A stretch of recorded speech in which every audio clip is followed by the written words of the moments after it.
The Dutch discovery, exploration, and mapping of Australia.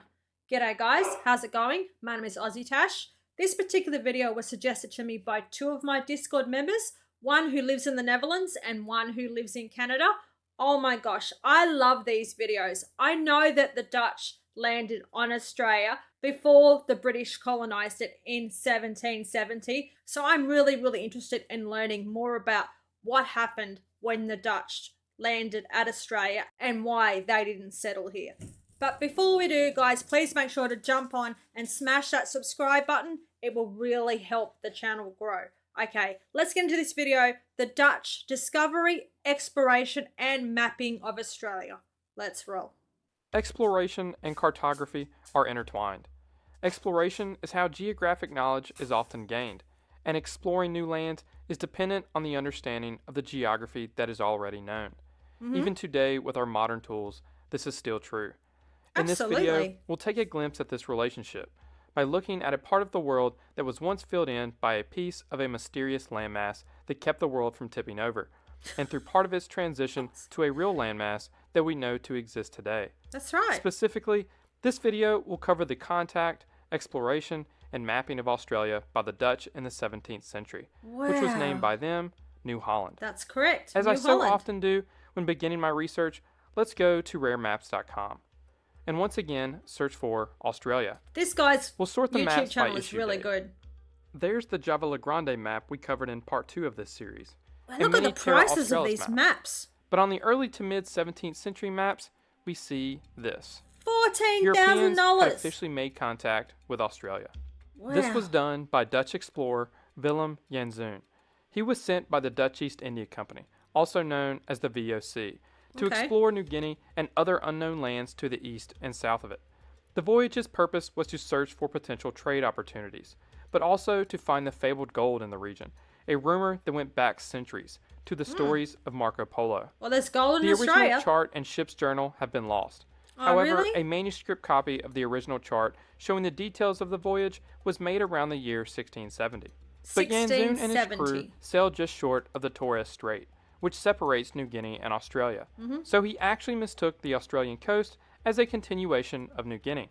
It's a little blurry on this map, but you can see what is actually Cape York Peninsula, Janszoon called New Guinea. The coasts of Australia were not seen again by the Dutch until an important change in Dutch navigation occurred in 1617. The VOC adopted new sailing directions, cutting the sailing time to the region in half. The new procedure involved sailing around the Cape of Good Hope into the region of the westerly winds between the 36th and the 44th parallel, then heading east for almost 4,000 nautical miles before turning north. But methods of measuring distance at the time didn't take into account the strength of currents. No, they and as a wouldn't result, have, ships regularly overshot their turning point, and instead were ending up on Western Australia's coastline by accident. Oh, that's One of cool. these ships was commanded by a man named Dirk Hartog. His ship landed in 1616 and was the first recorded European landing on the western coast of Australia.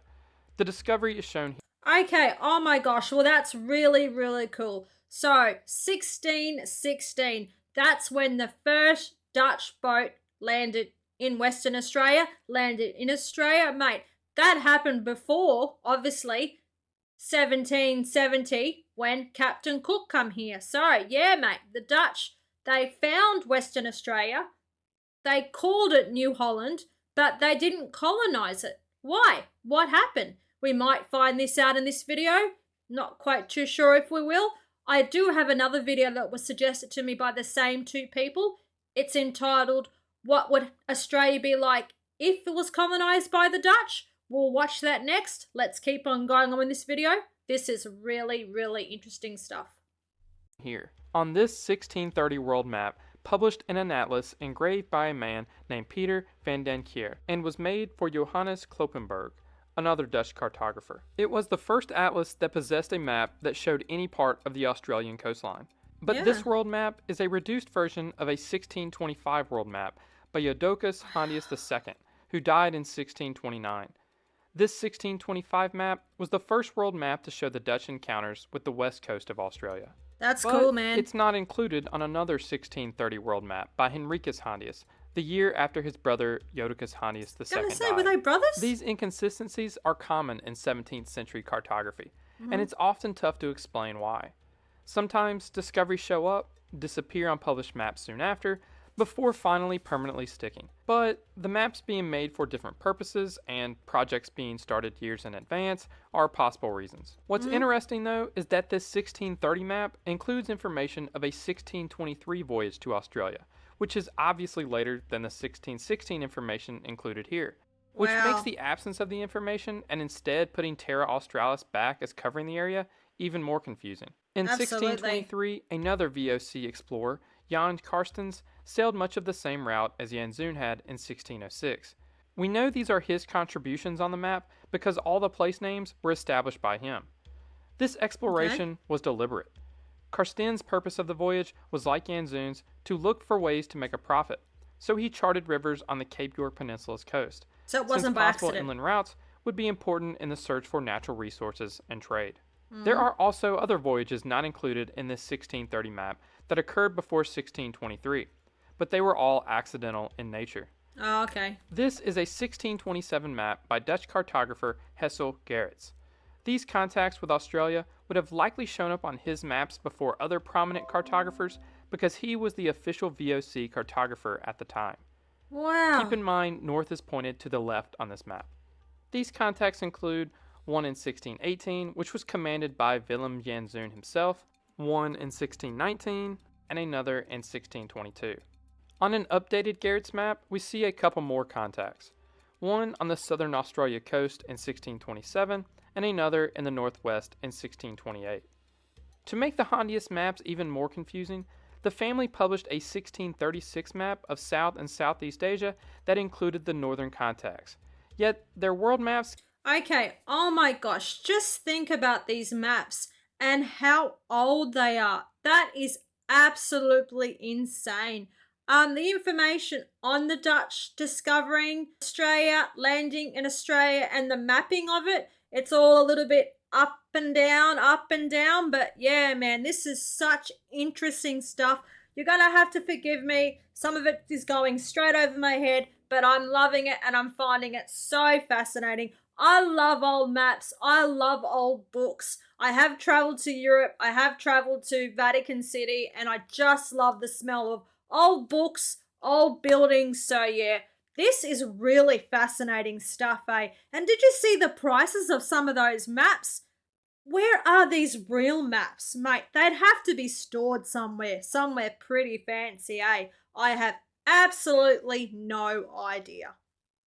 Continued to be published using the old geographic information. The family firm, which would have been made up of Henricus Honnius and his brother-in-law, Jan Janssen at this point, must have decided to simply continue using the same plates anyway. But this map was actually copied from a map by a rival cartographer, Willem Blauw. It's likely that Blauw would have been one of the first cartographers to know about the newly charted borders. Hessel Gerrits had been an apprentice of Willem Blauw's, and they remained close friends. Okay. This map may have been the first time the Hondius family had seen the contact of 1628. With all of the accidental voyages to Australia, it's likely that rumors were circulating that the landmass was actually an island. The Dutch planned a voyage to find out. This time, the instructions were to sail to the east, and then south, then west, so that the ship would circumnavigate the continent, proving if it were an island. The voyage was undertaken in 1636, but weather prevented the circumnavigation from happening, and the voyage was deemed a failure. However, they did make contact with an area that had not been previously visited by Europeans, the northern coastline of the Cobourg Peninsula and Melville Island. In 1642, the then Governor-General of the East Indies decided to organize yet another voyage for the purpose of discovery. As usual, the hope was to find sources of wealth and commerce, but also to settle once and for all the dimensions of the continent, which was by then clearly not just an extension of New Guinea. No. This included finding a northern route between New Guinea and Australia, which maps at the time appeared to indicate was likely.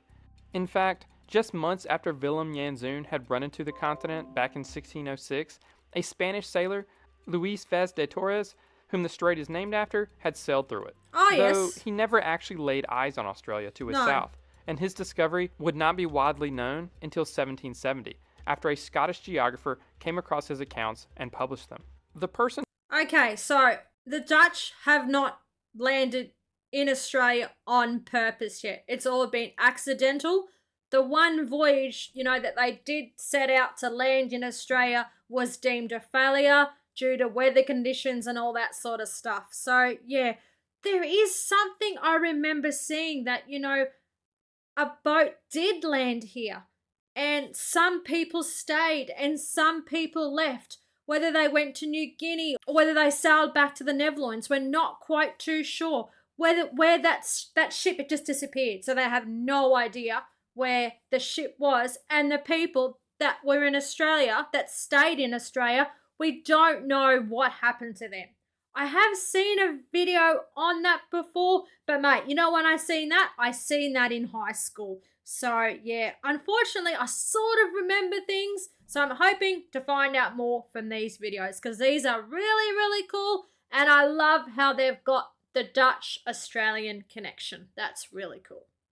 The person chosen to lead this expedition was Abel Janszoon Tasman. In August of 1642, Tasman, his 2 ships, and crew set sail from Batavia, which is modern-day Jakarta, Indonesia. The ship's first stop was Mauritius, where they refitted the ships and set off again in October towards Australia. In late November, Tasman and his crew landed on the island that is now named after him, Tasmania. The first Europeans to do so. But the island was never thoroughly explored due to poor weather, and the explorers moved on without determining if Tasmania was an island or connected to the mainland. On the 13th of December, Tasman saw land again, having reached the shore of South Island, New Zealand. Again, the first Europeans to do so. 3 Dutchmen were killed by natives, and Tasman decided it wouldn't be possible to befriend them, so they moved on to the North Island. Tasman could not find suitable fresh water in New Zealand, so the explorers turned northeast, discovering Tonga in early 1643. The explorers then turned northwest and discovered the Fiji Islands. Tasman then suggested returning to Batavia. The ship's committee agreed. They made it back in June, having become the first Europeans to circumnavigate the whole of the Australasia that's really region. cool, man. While Tasman made significant geographic discoveries, commercially, this voyage was a failure. He was sent on another voyage in February of 1644. This time, he was directed to find a passage between New Guinea and Australia, but he narrowly missed the strait. He did, however, chart Australia's northern coastline. Yes. This 1726 map shows what was known of the region after Tasman's voyages. Take a look at another notable map. It's from 1663 by French cartographer Melchisedec Thevenot. It incorporates Tasman's observations as well, but what makes this map even more significant is that it is the first devoted entirely to both Australia and New Zealand. The main source of information for this map was maps by Johannes Blau, the son of Willem Blau. Johannes was at the time the VOC's official cartographer, but he was also publishing publicly available maps with the information he had access to through his work with the VOC. But as you may have noticed on this map, the idea of the mythical landmass, Terra Australis, was still hanging on. Yeah, no one's been able to, land here and have a look around yet, have they? They've all just missed it and kept on going. Wow, this is really, really cool. But the Dutch, they did call the island now known as Australia, New Holland. We do know that. All right, let's keep on going with the last couple of minutes of this. Fascinating. Absolutely fascinating. Like I said, guys, I know there is a video out there that documents the history of this more. Maybe it's the video that's been suggested that I watch next. Fingers crossed that it is. If not, if you know of any videos that explain it better, guys, leave the YouTube link in the comments and we will watch it. All right, let's wrap this up.